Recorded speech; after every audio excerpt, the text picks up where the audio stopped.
একটা রাজনৈতিক দলের একজন সদস্য হিসেবে এখানে কিছু বলার মতো আমার অবস্থা নেই, কারণ আমি আমার নিকট আত্মীয়ের বাড়ি যাওয়ার পূর্বে আপনাদের সামনে এসে হাজির হয়েছি। আমি এখন পর্যন্ত আমার নিকট আত্মীয়ের যে বাসা সেখানে যাইনি।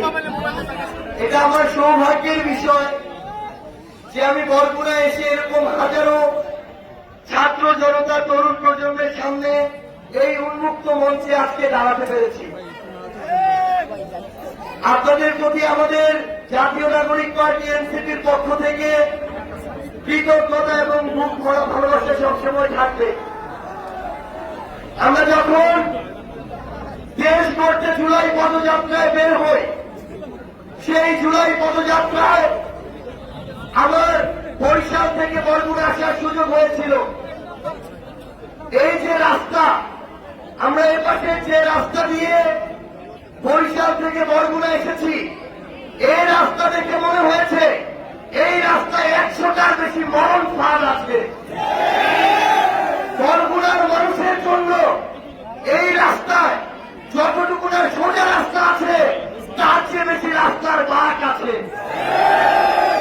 আমরা অন্তর্বর্তীকালীন সরকার সহ আমরা এনসিপির পক্ষ থেকে কমিটমেন্ট করতে চাই এবং আগামী বাংলাদেশে আমার এই বরগুনায় যারা রাজনীতি করতে চাইবে তাদেরকে স্পষ্ট করে একটা অঙ্গীকার করতে হবে যে বরিশাল থেকে বাইপাস হয়ে এই বরগুনা পর্যন্ত এই যে রাস্তা, এই রাস্তাকে এই বরগুনার মানুষের মরণ ফাঁদ হতে মুক্তি দিতে হবে। আমরা বরগুনা শহরের অলিতে গলিতে ঘুরেছি।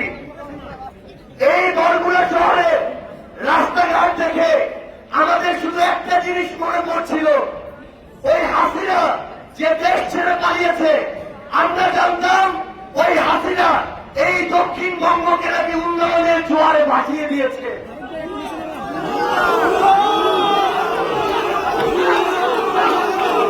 কিন্তু আমরা এই বরগুনা এসে দেখি আজকে আমার বরগুনার রাস্তাঘাট কত আর পানি দিয়ে ভেসে যাচ্ছে। আমরা এই বরগুনা জেলার যখন হাসপাতাল সম্পর্কে